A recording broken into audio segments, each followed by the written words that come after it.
Meus amigos, a coisa tá preta. Vasco voltou da pausa do Mundial e segue o jejum lá em São Januário, em 5 jogos, 3 empates e 2 derrotas. E para piorar, o clube ainda é extremamente prejudicado pela arbitragem, o que torna a situação mais angustiante. O empate de hoje foi frustrante para o torcedor do Vasco, né, que viu o time com chances reais de sair de Porto Alegre com 3 pontos. Mas a gente também precisa pontuar que nem o torcedor mais otimista acreditava que o time sairia no mínimo com o empate de lá, né? Passou a acreditar por conta do quê? Por conta daquela atuação, né, consistente que teve no primeiro tempo. Um primeiro tempo que o Vasco mandou no jogo, soube controlar a posse de bola, soube envolver o Inter, né, marcar de forma compacta e achar os espaços cedidos pelo nervosismo do adversário. E num desses espaços veio ali o gol do garoto Ryan, que justificou aí a atuação sólida que o time do Fernando Diniz vinha apresentando. E olha, eu vou mais além. Dava para ter saído do primeiro tempo com um placar mais elástico. O Vasco perdeu muitos gols, principalmente com o Verratti. Verratti, aliás, que teve uma noite infeliz, mas isso a gente vai comentar mais abaixo. É importante pontuar essa situação toda, porque um erro do juiz não pode também servir de muleta para o resultado que acabou de acontecer lá em Porto Alegre.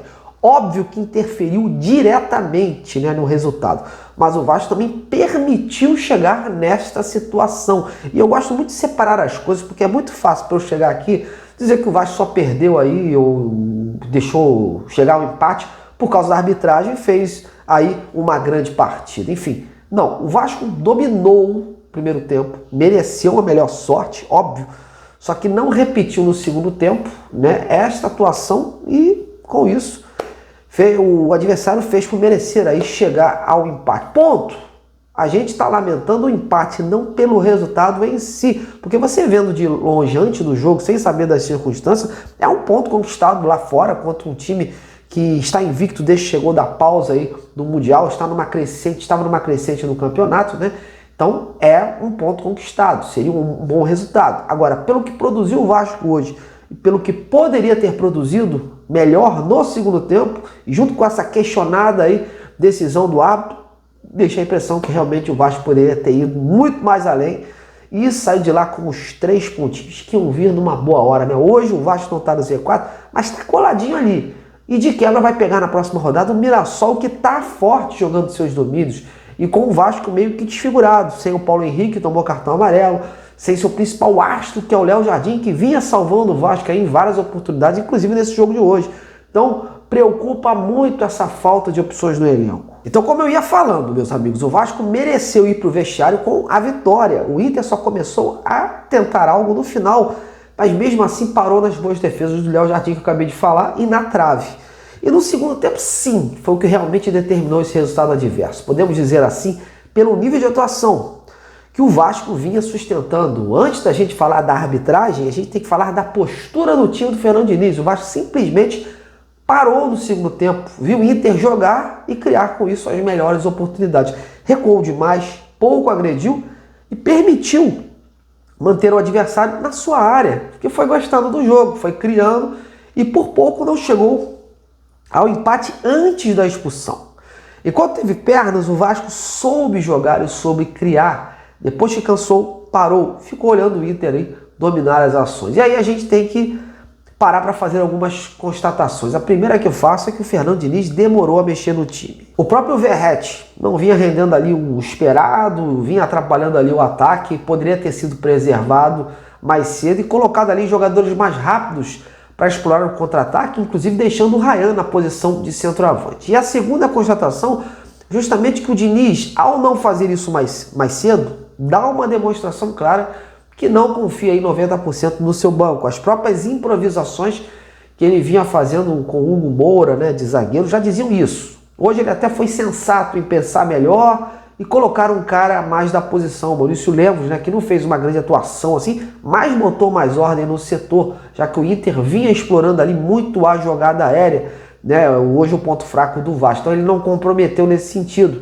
Isso para mim ficou evidente. A não confiança do Fernando Diniz no seu banco de reservas, né? E é uma constatação que o Vasco não pode se permitir de atrasar a chegada de reforços, né?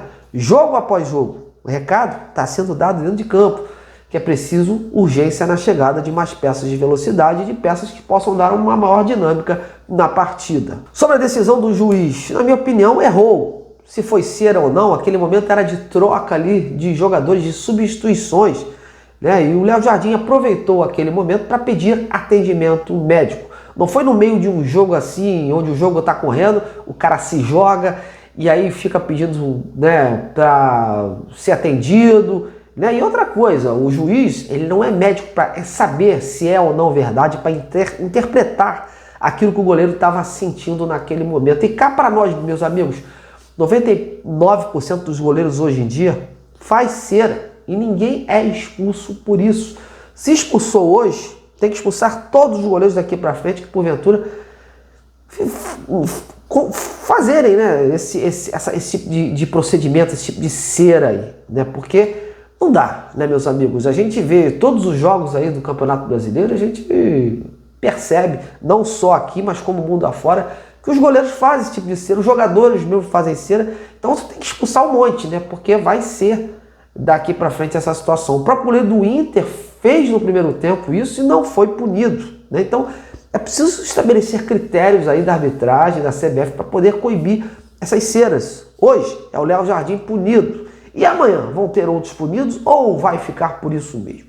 Fica aqui o meu questionamento. Inclusive o Vasco acabou de soltar uma nota oficial nas suas redes sociais solicitando medidas administrativas cabíveis junto à comissão de arbitragem da CBF e vai estar já nessa segunda-feira pela manhã na sede da entidade para protocolar aí a nova representação oficial sobre esse tema. Pede inclusive o afastamento do árbitro, o senhor Flávio Rodrigues de Souza. Veremos se vai dar algo, né? Porque eu já vi um monte de clubes aí reclamando, protestando e não dá em nada, né? Então a gente tem que observar essa situação. E agora eu deixo esse espaço para vocês, meus amigos. E você, como viu esse empate do Vasco? Acha que só o juiz foi o causador desse empate ou realmente o time do Fernando Diniz deu mole no segundo tempo para permitir aí chegar a esse resultado? Então comente, participe, que eu vou indo nessa. Já tá tarde, hoje é domingo, amanhã já é segunda-feira, mais um dia de trabalho e eu permito a vocês aí agora um descanso. Amanhã a gente se vê com muito mais informações sobre o Vascão da Gama. Aquele abraço.